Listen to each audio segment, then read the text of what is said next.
damos hoy inicio al paso 4. O como algunos también lo llaman de manera más habitual, el cuarto paso. ¿No? Estamos en el paso 4. ¿Qué dice este cuarto paso? Sin miedo, hicimos un minucioso inventario moral de nosotros mismos.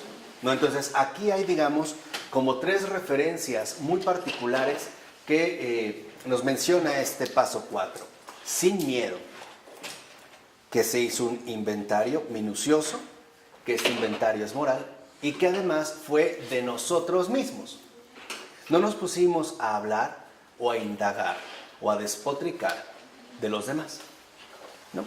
Simplemente nos concentramos en realizar minuciosamente, detalladamente este inventario moral de nosotros mismos. Y lo primero que menciona el padre Keating al abordar este cuarto paso es lo siguiente. Dice el padre Keating: Dios está interesado en saber si podemos aceptar cualquier cosa que nos haya sucedido o cualquier cosa que nos hayamos hecho a nosotros mismos con toda su crudeza. Entonces, en este caso, lo primero que vemos es que en el paso 4 hay de por medio la necesidad de una aceptación de todo aquello que hemos vivido, por muy doloroso, vergonzoso, repugnante, etcétera, que nos haya ocurrido, y que no tengamos miedo a afrontarlo en toda su crudeza. Para muchos, el cuarto paso, de cierta manera, es como muy desafiante. Es como un punto que sería mejor no tocar. ¿Por qué? Porque en realidad lo que nos dice el padre Keating es que a través de esta aceptación es como podremos iniciar el camino que conduce a la verdadera humildad.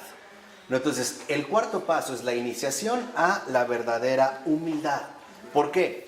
Porque al hacer un inventario de lo que hemos vivido a lo largo de toda nuestra vida, tendremos que ir aceptando la verdad sobre nosotros mismos. No solo lo que nos hicieron o lo que padecimos, sino también lo que hemos provocado. Ya sabemos que nuestra primera reacción, por así decirlo, inmediata, es tratar de bloquear o anular todo este tipo de situaciones. Hay gente que simple y sencillamente dice: no, yo ya no quiero hablar de eso, eso ya quedó en el pasado, no tiene nada que ver, bla, bla. Pero que lo omitamos no quiere decir que lo hacemos desaparecer, ¿vale? ¿Por qué? Porque forma parte del entramado de nuestra propia vida. ¿Estamos? Entonces, sí es muy importante que no nos quedemos atorados en esta, digamos, como en este miedo, ¿no? Y entender que al afrontar la verdad sobre nosotros mismos, está de por medio el poder vencer y doblegar nuestro propio orgullo. ¿Por qué? Porque el orgullo es extremadamente sutil y está perfectamente bien equipado para defenderse incluso de la verdad evidente. Ejemplo, es evidente que cometimos una equivocación y es nuestro orgullo el que nos sugiere que el otro tuvo la culpa. Aunque es claro que no, que el error me toca a mí. Ejemplo, me pasé el alto y choqué. Pues que el otro no me vio, no se pudo frenar. Aunque yo me pasé. O sea, siempre el orgullo lo que hace es no vernos a nosotros mismos y tratar de culpabilizar o incriminar a todos los demás. Entonces, esta aceptación es la aceptación de mi verdad, con toda su crudeza. Sin tratar de minimizarla, disfrazarla, decir que si hubiera vivido en otro país, si mi abuelita no se hubiera muerto, si mi tío no hubiera sido un depravado, si no hubiera conocido a esa mujer. No. Simple y sencillamente, ¿no? Avanzar, digamos, en el reconocimiento de lo que somos. Y también, ciertamente, de lo que hemos hecho. Porque el orgullo, como dijimos, ¿no?, busca siempre evadirnos incluso de la verdad más evidente. Para el orgullo, todos están mal menos él. Ese es el orgulloso. Para el orgulloso, todos están equivocados menos él. Todos necesitan hacer algo menos él, ¿no? Para el orgulloso, todos son culpables de todo, menos él, ¿no? Él se vuelve de cierta manera intocable. Y además, el orgullo parece que nos presenta una especie de óptica falseada que nos coloca como si estuviéramos o fuéramos incluso el centro del universo, ¿no? Como si todo girara precisamente alrededor de nosotros.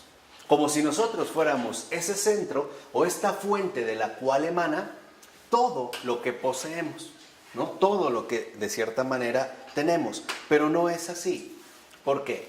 Porque el error más grave del orgullo consiste en que atribuye a la persona los dones de Dios. Este es, digamos, como la distorsión más radical que conlleva el orgullo. El atribuir a la persona, el atribuirse a uno mismo los dones que en realidad, ¿no? Vienen de Dios. Por ejemplo, hay gente que se siente muy autocomplacida con los dones que posee, ¿no? Y se siente de hecho muy satisfecha con estos dones como si fueran cosa y propiedad suya, ¿no? O hay gente que se siente, digamos, muy autocomplacida, muy autosatisfecha con todo aquello que en su persona destaca y que lo considera que en efecto es algo propio, como si fuera una propiedad exclusiva de ella. O sea, el orgullo impone derechos de propiedad, ¿no? Y se siente, digamos, como muy regocijado ante este tipo de falsedad.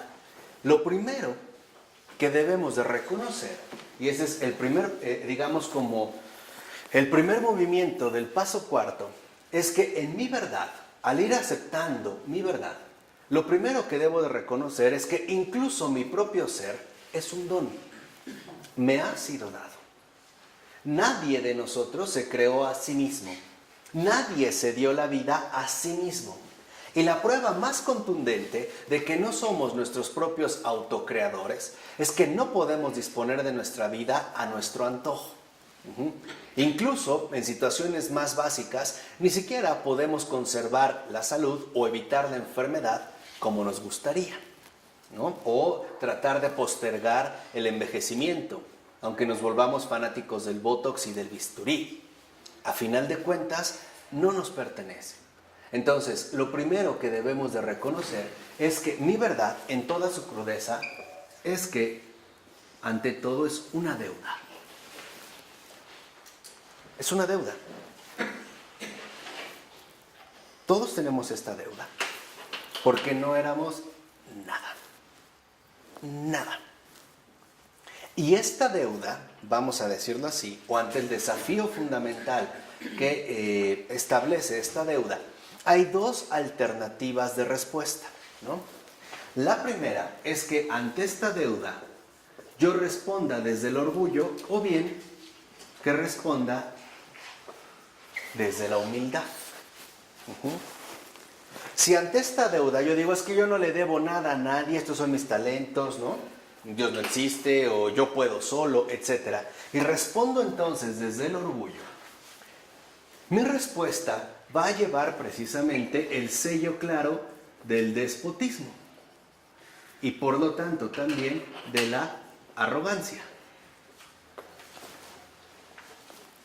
No le debo nada a nadie, ¿no? Yo soy un producto naturalmente o biológicamente natural, ¿no? No soy más que la intervención de dos células, llamado óvulo espermatozoide, que por un proceso de fecundación se creó y listo.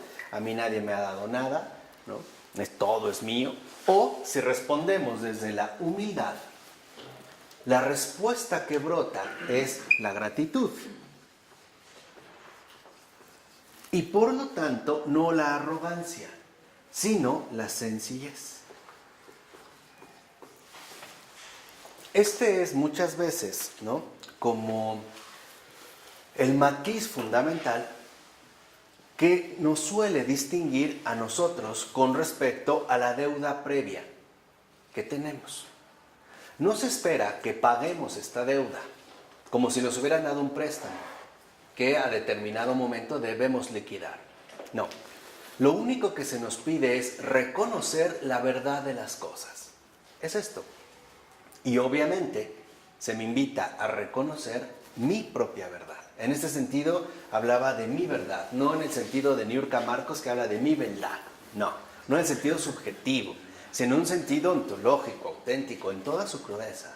O sea, lo primero es reconocer que en efecto, ¿no?, somos indigentes, que ciertamente somos indigentes, que hay una indigencia, pero que esto no nos pesa. Solo al orgulloso le pesa, porque el orgulloso quiere ser autosuficiente. El orgulloso quiere ser Dios mismo, no quiere ocupar precisamente ese lugar. De tal manera que entonces, al reconocer nuestra verdad, reconozcamos que es un don que se nos dio, y que se nos dio por amor, no por obligación. Y que la única respuesta adecuada ante el don es la gratitud, porque fue obra de la gracia, o sea, fue algo enteramente gratis.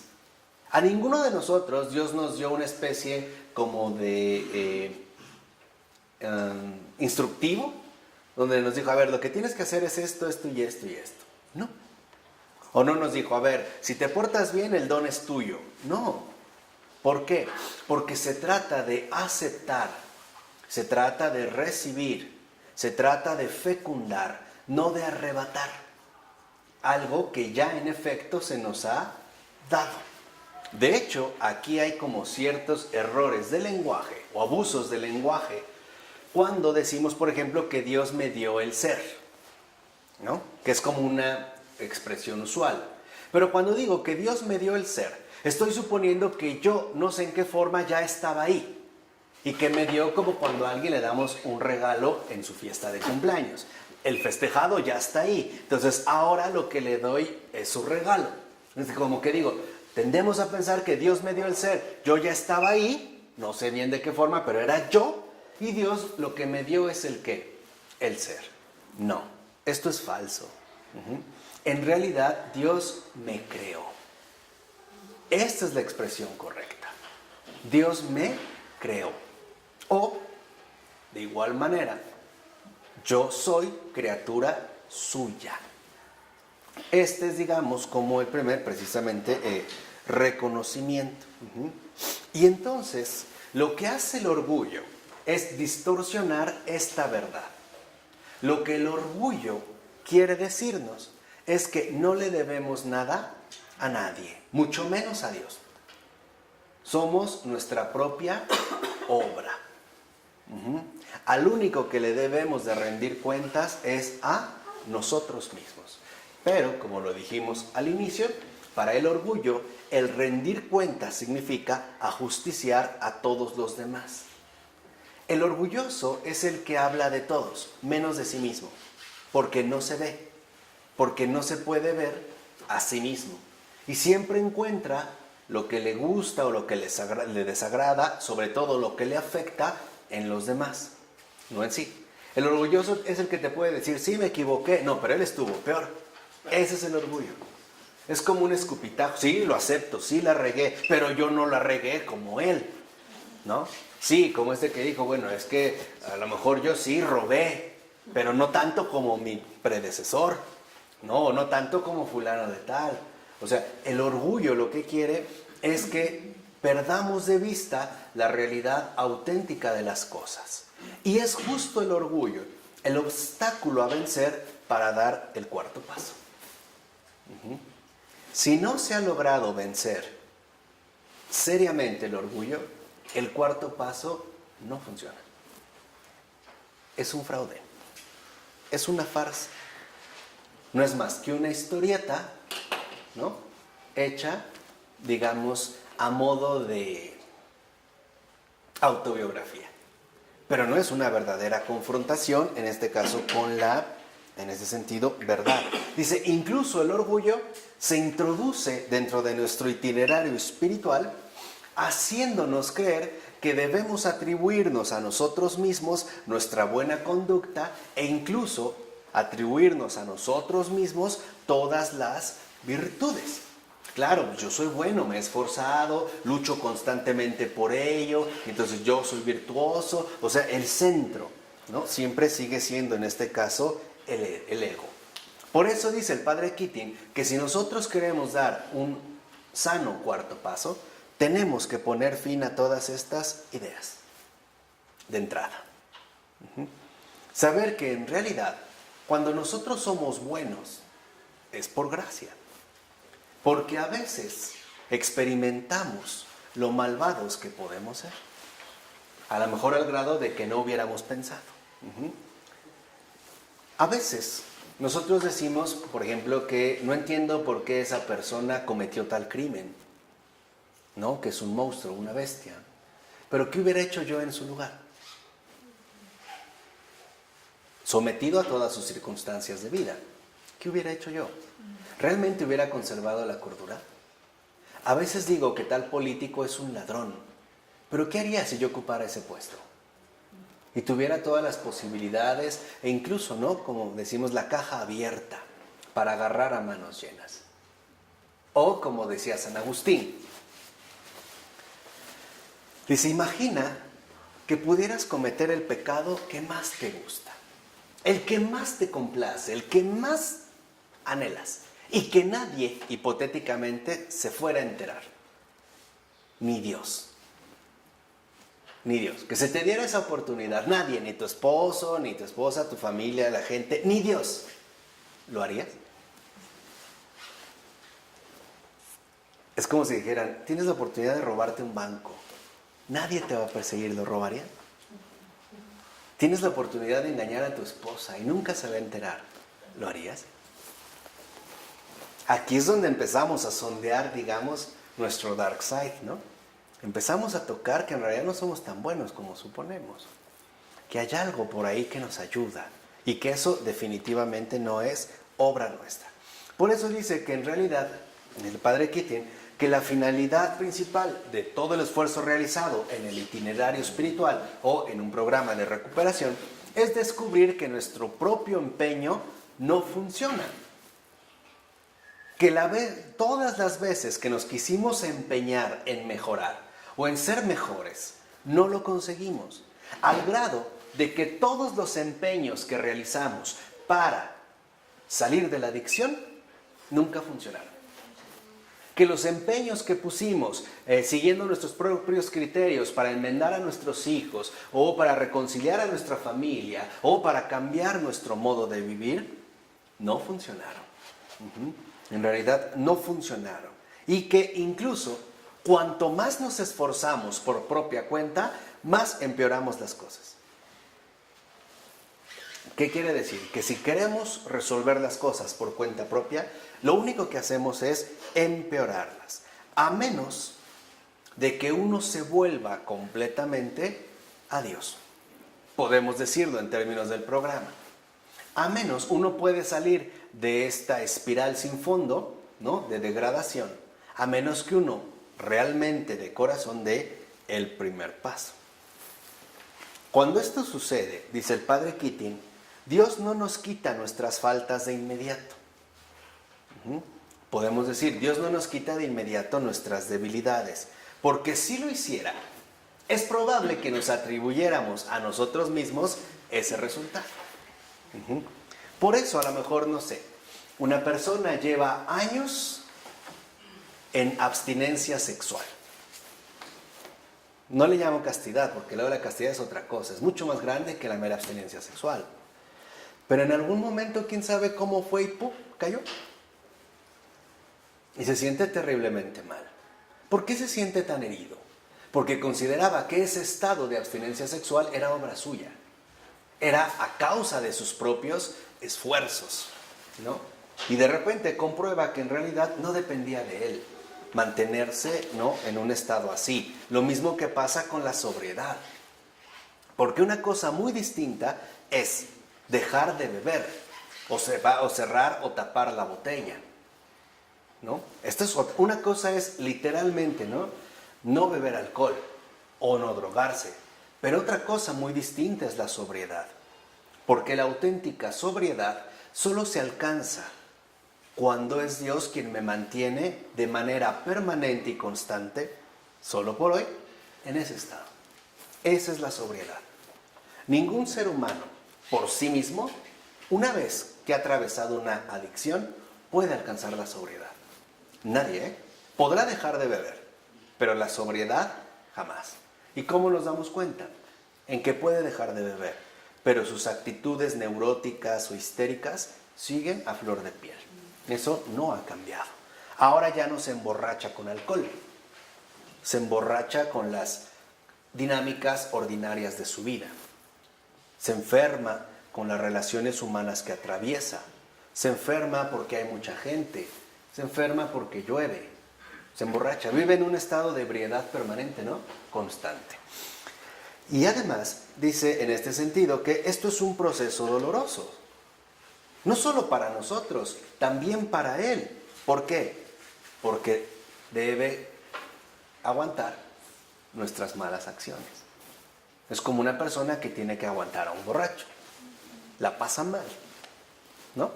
Lo mismo pasaría en este sentido con un drogadicto. Dice, no obstante, aún estas malas acciones no son tan graves ni tan malas como el orgullo.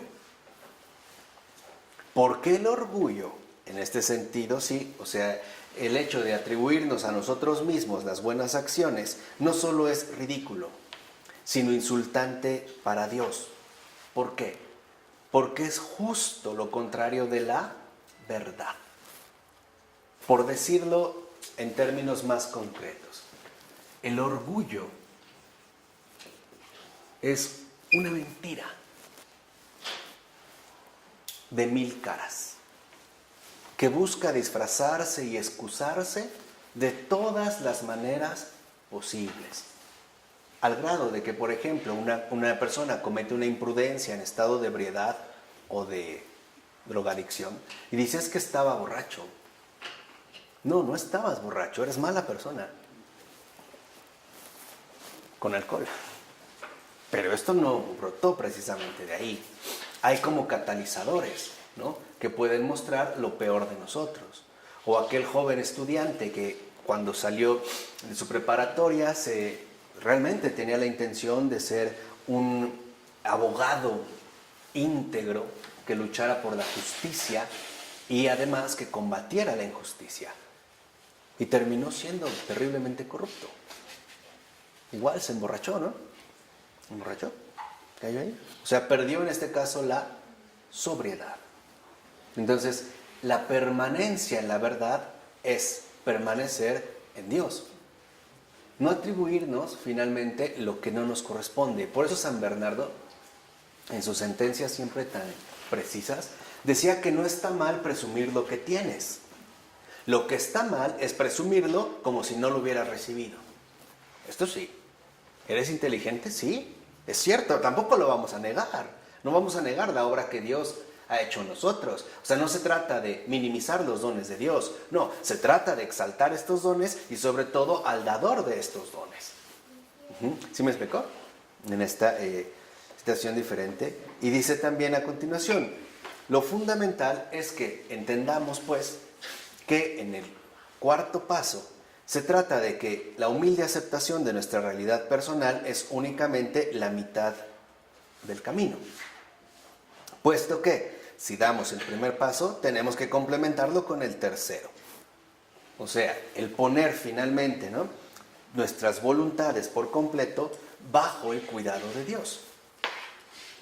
O sea, que se haga su voluntad y no la mía. Y dice el padre Keating, sin esta disposición equilibrada, el hecho de que nuestra vida es ingobernable puede hacer incluso que renunciemos a la tarea de recuperación, porque experimentaríamos dolorosamente las recaídas una y otra vez, lo cual nos conduciría a un estado de desesperación. ¿Por qué?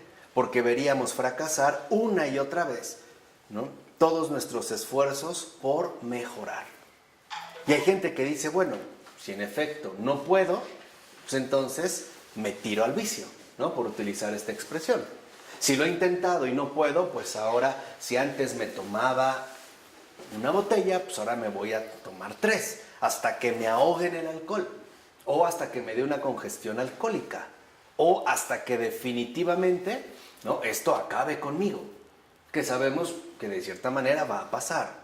Lo mismo ocurriría en el caso de las demás adicciones. Así que debemos de reconocer 2 aspectos centrales. Primero, que para dar el paso 4 hay que vencer muchas resistencias, especialmente la gran resistencia, el búnker del orgullo, que se niega a ser investigado. Al orgullo no le gusta que lo sondees, no le gusta que lo investiguen, no le gusta que lo descubran. Al contrario, el orgullo, dijimos, es una mentira de 1000 máscaras, ¿no? Incluso es una mentira enmascarada. Peor tantito. Porque incluso a veces el orgullo nos quiere presentar como que no es orgullo, que puede ser 1001 cosas, menos lo que es. Así que esta mentira enmascarada, ¿no?, que es peor todavía, llamada orgullo, no se deja tan fácilmente investigar. Hay personas que al momento de empezar a hacer el 4º paso se llenan de miedo. Y este es uno de los mecanismos de defensa del orgullo. Es como si sintieras que hay toda una jauría de perros salvajes dispuestos a devorarte si das un paso más. Y entonces a la gente se le hace muy fácil empezar a omitir cosas, empezar a saltarse cosas. Y empezamos, ¿no?, a incurrir en la falta de la superficialidad. No vamos al fondo. Como que lo toqué, pero me dio miedo de llegar más allá, entonces ya no, y mejor me la llevo por la superficie. Vamos a exponerlo de esta manera. A mí me parece que dentro del programa el 4º paso es crucial, ¿no?, porque es literalmente enfrentarse a la desnudez que impone la verdad, ¿no?, en nuestra realidad tal cual es, sin miedo, como inicia el 4º paso, o sea, es con plena confianza en el Señor. Pero hay 2 modos de hacer este paso, uno verdadero y otro falso. En el falso, digamos que hacemos el inventario de pincitas, ¿no? Lo llevamos de pincitas, lo que nos conviene, lo que a lo mejor no, esto es muy grave, es muy duro, sí tenía ganas, no sé, de tener relaciones sexuales con mi hermana, pero no, ¿cómo? Esto no, esto es de pincitas. Entonces empezamos a hacer una especie de cuentito, ¿no?, donde claro, pues sí, aparece que hemos fallado, pero no tanto. O sea, ¿qué quiere decir? Que nos ganó el orgullo. Y un verdadero 4º paso lo que expone es, sin miedo, lo que somos. Sin miedo. Con todo el dolor que esto implique. Es más, sabemos que el 4º paso es una catarsis, es una purificación. No es un relato, pues, novelado. No se trata de darle la calidad de un texto literario, ¿no? No, se trata literalmente de asumir el compromiso radical de la absoluta honestidad, sin torceduras, sin disimulos, sin simulacros. No tener miedo a la verdad, porque no olvidemos que ya se nos dijo que la verdad nos hará libres, ¿no?, en este, digamos, sentido concreto. Así que podemos ver que, en efecto, como dice el padre Keating, es probable que las personas que ingresan al 4º paso no logren, al menos en el primer intento, un grado auténtico de honradez. O sea, es probable que sucumbamos al miedo o a la vergüenza de lo que hemos vivido, lo que nos han hecho o ciertamente lo que hemos hecho. Dice, pero lo fundamental es que al poner por escrito lo que nos ha sucedido realmente, reconozcamos con toda libertad la fuente de la actividad que nos llevó a la adicción y los verdaderos problemas de conciencia que esto ciertamente nos pudo haber generado. Por eso dice el padre Keating que en este sentido es cuando lo que se requiere es un buen padrino. ¿Por qué? Porque el inventario es la materia prima a partir de la cual el padrino tiene que trabajar con el alma del ahijado, o del que esté guiando espiritualmente, o del que esté, digamos, como llevando la conciencia. Dice, de tal manera que entonces el padrino tiene que estar lo suficientemente preparado para ir al fondo de la cuestión. O sea, lo que está escrito y lo que subyace a la escritura. Y por ejemplo, él pone unas preguntas. Dice, por ejemplo, el padrino podría decir, a ver, usted ha dicho esto, se escribió esto. ¿Ha pensado cuál podrá ser el origen de ese defecto? ¿Bajo qué circunstancias se desarrolla esta actividad? ¿No?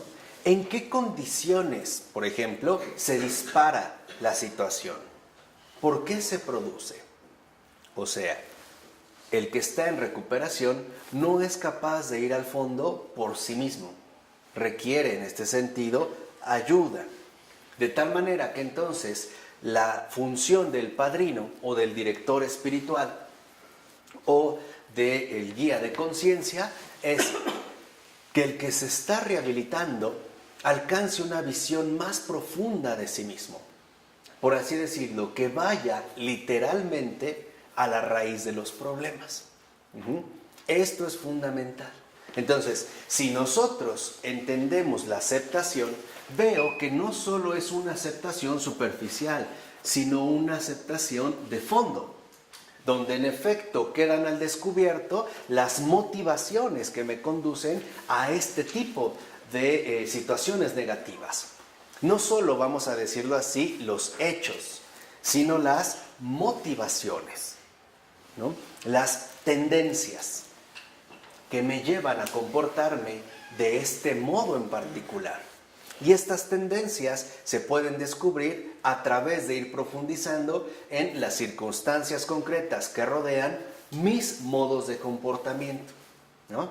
A estas circunstancias, en pocas palabras, le podemos llamar rituales. Los rituales a través de los cuales elaboramos todos nuestros códigos de conducta. De tal forma que entonces no solo interesa saber el por qué bebí o el por qué bebía, sino qué me llevaba a esta bebida. De fondo, ¿qué es realmente, no, lo que a mí como que me orillaba a incurrir, digamos, en algo de este tipo? Así que dice el padre Keating que es fundamental examinar las causas de lo que en este momento consideran cuál es la fuente de sus problemas actuales. O sea, sí necesitamos finalmente llegar al fondo. Y aquí dice, en este sentido, el que está entrevistando al padre Keating, un tipo de alcohólico muy peculiar y aparte, digamos, muy importante de entender, y es el tipo depresivo, que es justo, por así decirlo, la antítesis del tipo orgulloso. ¿Por qué? Porque el tipo depresivo es aquel que es propenso a verse agobiado por la culpa y por lo tanto desarrolla un odio hacia sí mismo. Entonces está el tipo orgulloso, pero también está el tipo depresivo.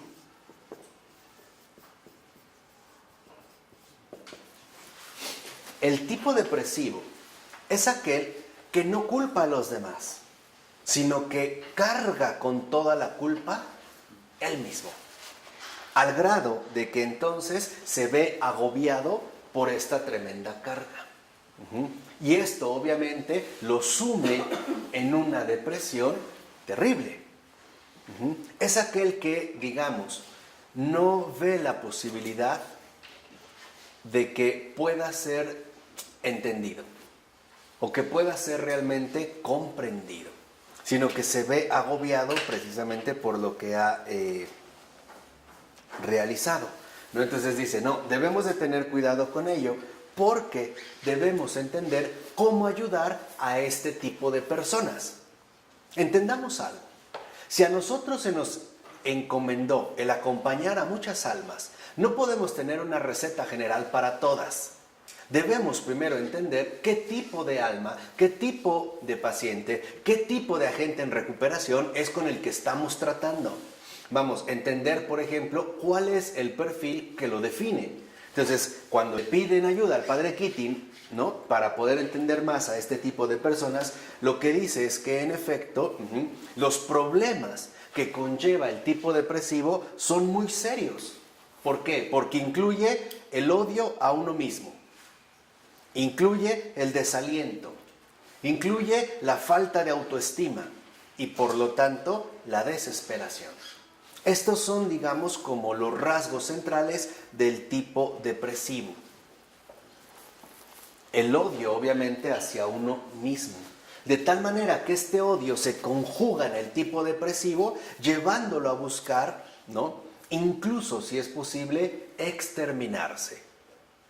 Las tentaciones del suicidio no es del orgulloso, Estos son tentaciones de asesinato. No, las tentaciones del tipo depresivo son de suicidio. Hacia allá se dirigen. ¿Por qué? Porque considera que en efecto, justo por lo que ha hecho, no vale absolutamente nada. Y que nadie tuvo la culpa más que él mismo. Si lo ven, este no se ve a sí mismo. Este solo se ve a sí mismo. Para este, los demás tienen la culpa. Para este, solo él es culpable. La regó. Al grado de que nos puede dar un cargo de conciencia tan fuerte que nos agobie y nos perjudique seriamente. Y aquí es donde el padre Keating nos propone algo. Dice, el padrino tiene que oponerse vigorosamente a ellos. ¿Qué quiere decir? Que debe entender que debe de oponerse completamente a los rasgos que definen el tipo depresivo, si es que en realidad se está buscando la recuperación. No lo puede hundir todavía más, ¿no? Es como la persona que llega y le dice, oye, es que ¿qué crees? Que ya me dejó, pues te lo dije por tonto, ¿por qué no me hiciste caso? Es esto. Eso no ayuda, pero para nada, Pero para nada. Para un tipo depresivo lo destruye, lo aplasta, pero lo aplasta, o sea, lo aniquila. Lo que menos necesita es algo así. Justamente eso es lo que menos requeriría, al menos en sus circunstancias de vida, ¿no? Muy concretas. Entonces dice, por ejemplo, normalmente los seres humanos más sensibles a sus faltas son personas religiosas, que han heredado los criterios de lo que está bien y de lo que está mal, y que a menudo esto implica intensos sentimientos de culpa por sus malas acciones. O sea, lo primero que debemos entender es que el tipo depresivo tiene una profunda sensibilidad, es extrasensible. Perdón por la palabra, pero este es ojete. Este es un tanque, Este no se frena. Este es una flor. Lo tocas mal, le tiraste un pétalo. Y sufre, En serio, no es mentira, sufre. Este arranca las flores, no le interesa. A este le soplas tantito y le volaste el polen. Y llora. Esto es también un perfil, por ejemplo, muy particular, que hoy en día no se sabe tratar. Y como es más abundante, como es más frecuente, pues entonces en lugar de ayudarles, se les empeora todavía más, ¿no? Dice entonces, lo primero en lo que oponerse a la depresión es insistir sin cansarse jamás en la misericordia de Dios. Eso es el antídoto contra la depresión. La misericordia de Dios. Ese es el antídoto. Ningún otro remedio puede sanar la depresión. Ninguno. Y ningún otro remedio hay para poder ayudar adecuadamente y realmente al tipo depresivo, más que la misericordia. No necesitan rigor, necesitan delicadeza. Estos lo que necesitan es rigor, requieren dureza. San Anselmo, fíjense, ya desde el siglo XI, si mal no recuerdo, que aparte habría que releerlos extraordinarios, San Anselmo. ¿Cuál siglo, perdón? XI. 12. 11, no, San Anselmo extraordinario. Él ya conocía muy bien estos dos tipos y entonces decía, les daba en algunos de los escritos que tuvo cartas a sus religiosos, a sus compañeros, les decía, a ver, hay momentos en los que hay que ser severo y hay momentos en los que hay que ser dulce. ¿no? Entonces, por ejemplo, para San Anselmo, lo fundamental es entender que el orgullo lo que requiere es severidad. ¿Por qué? Porque nunca vas a romper una piedra con aventándole algodones, por poner este ejemplo. El orgullo requiere severidad, dureza. En cambio, la depresión, por su sensibilidad, requiere dulzura. Esa es la gran diferencia.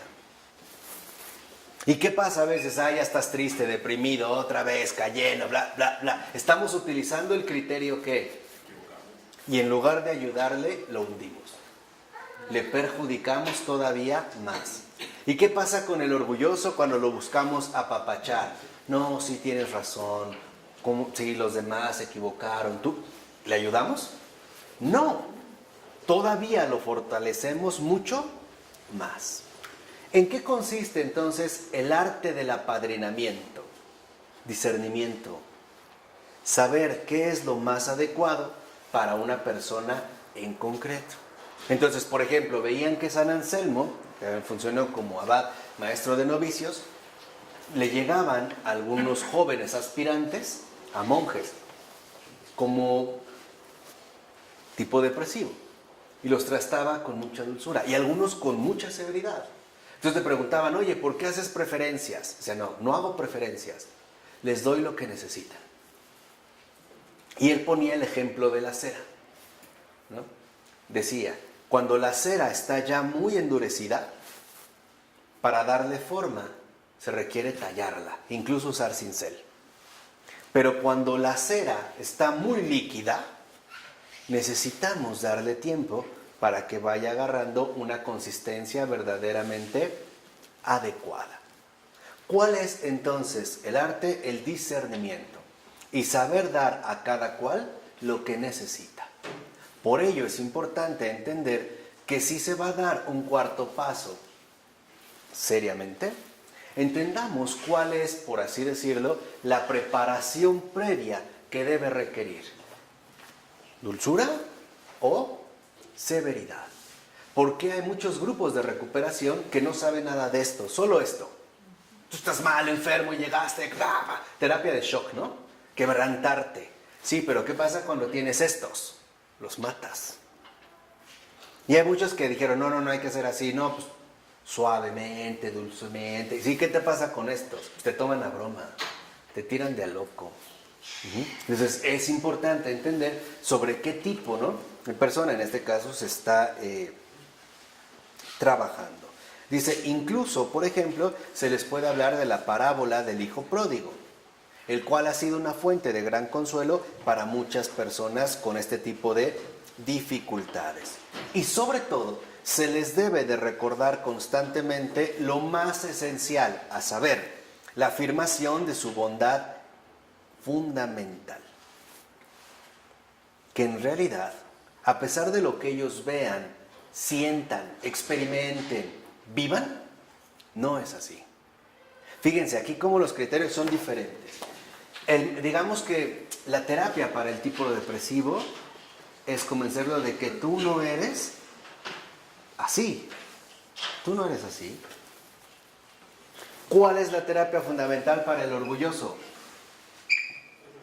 Tú sí eres así. Sí lo eres. O sea, es justamente lo contrario. Sí lo eres. Por eso requiere dureza, ¿me explico? Y lo mismo funciona para los hijos. Entendamos, no todos los hijos son iguales. Requieren criterios distintos. Algunos requieren mano dura. Por eso la mano puede cumplir esas funciones. Con una mano yo puedo dar una bofetada, pero también puedo acariciar. Y es la misma mano. Pero cuando yo quiero homogeneizar, o sea, en el pluralismo, ¿no?, cuando quiero homogeneizar, echo a perder básicamente ¿qué? Todo. Por eso algunas personas decimos, híjole, qué mal le ha ido en la vida, ¿no? Qué duro. Sí, porque el Señor está trabajando con él y él sí lo conoce, sabe lo que necesita. Y a otros decimos, pero qué bien, como que Dios cuánto lo quiere, ¿no? Mira cómo lo consiente. Sí, pero tú no sabes lo que vive en su corazón.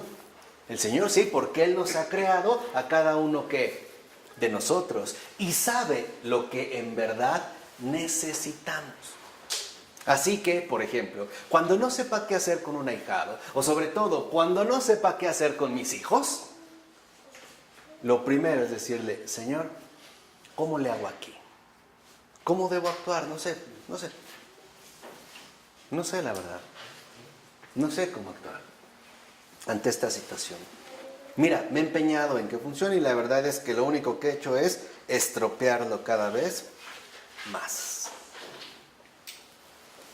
Y recordarles al tipo depresivo que todas las miserias humanas que él experimenta dolorosamente, ¿no?, con mucha más sensibilidad, son simples estratos de desechos que cubren esta imagen divina y que es muy fácil identificar estos desechos con nosotros mismos, en lugar de reconocer que esos desechos son nuestro enemigo disfrazado como actividad distorsionada, o sea, no son nuestro verdadero yo. Dice, el cual sigue siendo una joya tan brillante, aunque esté cubierta por una montaña de basura. ¿Sí se entiende? ¿No? Con esta imagen, digamos, muy concreto. Entonces, ¿qué requieren el tipo depresivo? Ánimo, animar a estas personas a que retiren los desperdicios con la firme confianza de que si quitan todos estos desechos, de que si van quitando la basura, encontrarán su verdadera belleza. Porque no hay ninguna mala conducta que pueda destruir el don de Dios. El haber sido creados finalmente por Él. Por eso es muy importante que el padrino, el guía espiritual, recuerde constantemente la verdad fundamental de nuestra bondad básica como seres humanos. Y ojo, estas personas lo requieren escuchar y experimentar constantemente. Nunca será suficiente el decírselo. No basta con que te lo dije una vez. Requiere, ¿no?, por así decirlo, como dosis constantes de alivio. Si no, en su propia sensibilidad, en su fragilidad, se vuelven a doblar. Es como una planta que no recibe agua, ¿no? Se empieza a secar rápido, ¿no? Le pones agüita y se levanta. Y otra vez se te pasa, híjole, se me olvidó, ya estoy toda seca, a punto de... No, le vamos a echar la agüita, no. A goteo, riego por goteo. Constante. ¿Sí lo conocen, el riego por goteo? Constante, porque tampoco es de que llego, claro, y le aviento una cubetada de agua, ¿no? Mira, eres especial, te saqué a la calle, bla, bla, y después un mes y ni te hablé por teléfono. No, riego por goteo. Que no falte. ¿Estamos? Esto es, digamos, en ese sentido muy importante. Por eso dice, y en esta cultura, aunque no sean precisamente adictos, hay muchos jóvenes que son criados en una atmósfera de indiferencia o en la que casi son rechazados. Por ejemplo, podría tratarse de huérfanos. La orfandad, el ser huérfano, destruye vidas. Realmente destruye vidas. ¿Por qué? Porque un huérfano no entiende por qué no estuvo su papá o su mamá con él. Para un huérfano, estoy hablando de un niño, el culpable tuvo que ser él. Lo mismo pasa en las violaciones infantiles. Cuando una persona recibe un abuso sexual a corta edad, a muy corta edad, no hay otra explicación más que yo tuve la culpa, yo lo provoqué.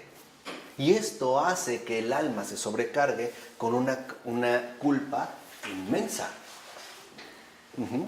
Yo no encuentro qué mal le hice para que me abandonara, por ejemplo. Y esto nos va yendo o dirigiendo hacia esta dirección.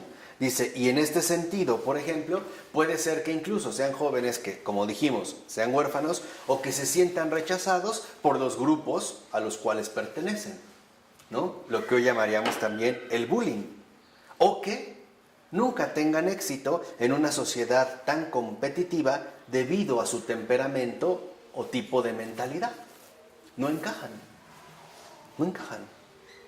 Y entonces empiezan a ser como aislados, ¿no? Dice, este tipo de circunstancias, por ejemplo, refuerzan la idea destructiva según la cual no soy bueno.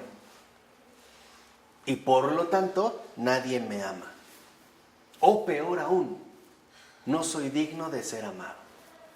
No valgo la pena. No sirvo para nada, ¿no? Dice, estas personas no han oído nunca que tienen un núcleo básico de bondad que las hace preciosas ante Dios. Ocurra lo que ocurra, esto no altera, digamos, esta realidad. Dice, por ello, por ejemplo, Dios obra siempre para sanar las heridas emocionales de nuestra vida, empezando por el daño que otros nos hicieron en los primeros años de vida, o sea, cuando éramos demasiado jóvenes para defendernos o para valorar adecuadamente los sentimientos negativos que sufrimos. Dice, muchos niños han sufrido precisamente abusos de una o de otra clase. Así que entonces, lo vital es entender qué tipo de persona se nos ha encomendado. Es como igual en los cultivos, por ejemplo, no todos los cultivos necesitan la misma cantidad de agua. No es así. Sabemos que, por ejemplo, un cactus, en general las cactáceas, no necesitan agua diario, necesitan muy poca, esporádicamente. Lo mínimo para mantener, nada más, una cierta hidratación. Pero ¿qué pasa, por ejemplo, con una planta, por ejemplo, que fuera acuática, un lirio acuático? Pues necesita abundancia de agua. Por ejemplo, todo lo que tiene que ver con tomates o chiles son muy soláneas, requieren mucho sol. Pero los rábanos, por ejemplo, no. O las lechugas tampoco. Las fresas menos, que tienden a ser como de bosque, en climas más fríos y templados, ¿no? Las bayas. O sea, debemos aprender a tocar las almas que se nos encomiendan y a darles el trato que necesitan, que en este caso, vamos a decirlo así, verdaderamente necesitan. Por ello nos invita el Padre Keating a no caer en la presunción de que podemos enseñar, aconsejar o apadrinar a alguien más si él mismo no lleva el programa, si él mismo no lo vive, si él mismo no lo ha, por así decirlo, hecho experiencia propia. Dice, y dice algo muy serio el Padre Keating, en el mismo momento en el que esta persona deje de seguir el programa, debería dimitir como maestro o padrino de inmediato. Porque entonces lo que hace carece de fundamento y de autoridad. Y lo único que va a provocar es un daño todavía peor. Un daño todavía mayor. Porque entonces vendrá el descrédito, la desilusión y finalmente la murmuración, ¿no? que tanto daño en este caso realiza. Por ello es fundamental que entendamos pues que ninguna terapia funciona si el destinatario no colabora. Y es prepararlos para esta colaboración. No se puede finalmente obligar. Es preciso estar dispuestos y elegir precisamente, ¿no? Esta opción que se nos ofrece. Entendamos que Dios lo hace todo, sí, pero se sirve de causas secundarias. Y esto es muy importante. Dice, por ejemplo, estas causas secundarias puede consistir en el asesoramiento de un médico o las terapias que podemos consultar. Dice, incluso no deberíamos excluir otros medios que podrían reforzar el proceso de transformación, que es finalmente lo que estamos buscando, ¿vale? Así que entonces, en este cuarto paso, lo vital es reconocer que estamos llamados a experimentar la verdad de nuestro ser y su respectiva aceptación. Y lo único a lo que se nos invita es a superar el miedo. El miedo que nuestro falso yo tanto nos transmite o nos contagia para que no indaguemos más y no estemos dispuestos a ir más a fondo. Esto se presenta, por ejemplo, no solo en el caso de los programas de recuperación, también en muchas personas supuestamente creyentes. Aquellas que dicen, no me voy a confesar, no, pero si a lo mejor él es peor que yo, no es más pecador que yo. Esa es la astucia, no, esa es la mentira enmascarada del orgullo. No le voy a platicar, pero no, a lo mejor no me va a entender, ¿no? O sea, ya de antemano nos colocamos en una situación, vamos a decirlo así, distinta. Así que en el cuarto paso, lo vital no es hacer el cuarto paso, es estar en condiciones de hacerlo. Esto es digamos, lo más fundamental de este cuarto paso. No solo se trata de irse a escribir, hacer la escritura, o llevarse un año escribiendo. Si ya llevas un año escribiendo, mejor haz una novela, ¿no? Sí, o aviéntate otros 10 y haz una enciclopedia, ¿no? O aviéntate toda tu vida y a ver quién recopila tus ensayos. No, es estar en condiciones de hacerlo. Realmente, superar este miedo. Y superar este miedo, en el caso si somos del tipo orgulloso, a través de la severidad que necesitamos, y si somos del tipo depresivo, a través de la dulzura que tanto anhelamos. A uno diciéndole, tú no eres así, y a otro diciéndole con firmeza, sí, lo eres, no te engañes. ¿De acuerdo? Vamos a dejar esto. En nombre del Padre, del Hijo, del Espíritu Santo. Amén.